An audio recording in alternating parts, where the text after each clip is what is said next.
अगवा करके अपनी गुफा में ले जाती है, जहां वो उसकी शक्ति चुराने का प्लान बनाती है।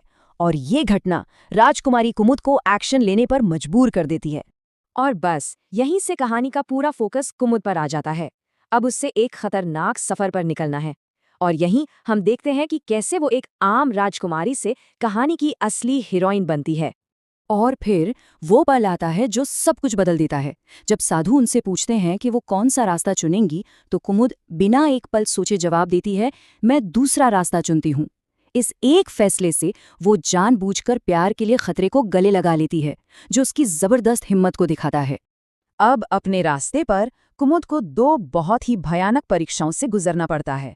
पहली थी डर की परीक्षा, जहां उसे अपने सबसे बड़े डर का सामना करना पड़ता है, जीतू को मरते हुए देखना और अपने पिता का गुस्सा झेलना। लेकिन वो जरा भी नहीं डगमगाती। दूसरी परीक्षा थी बलिदान की, जहां उसे जादूगरनी की गुफा का दरवाजा खोलने के लिए अपना खून देना पड़ता है, और वो एक पल के लिए भी नहीं हिचकिचाती। और अब हम पहुंचते हैं कहानी के क्लाइमैक्स पर।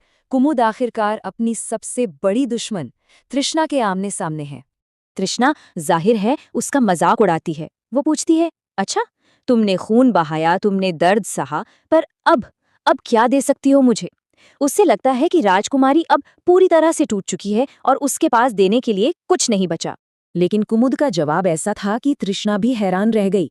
वो बस इतना कहती है, मैं अपनी जान दे सकती हूँ। इस एक लाइन में वो अपने प्यार की सबसे बड़ी गहराई साबित कर देती हैं। वो आखिरी बलिदान देने के लिए भी तैयार है।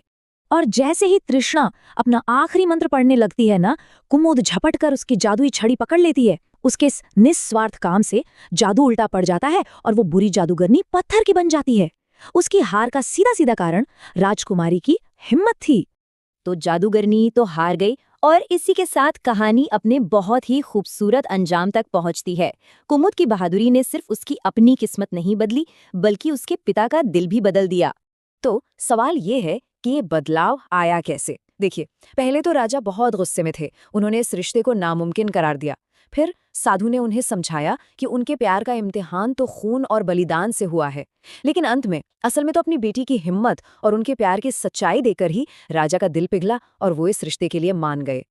राजा को ये एहसास होता है कि सच्चा प्यार और हिम्मत किसी भी सामाजिक बंधन से कहीं ज्यादा मजबूत होते हैं। असली जीत जादूगरनी को हराना नहीं थी, बल्कि अपनी बेटी के कामों से अपने पिता का दिल जीतना था।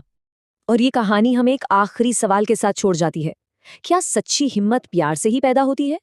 ये कहानी तो यही बताती है कि जब बात प्यार पर आती है, तो एक मामूली इंसान भी बहुत बड़ी असाधारण बहादुरी दिखा सकता है।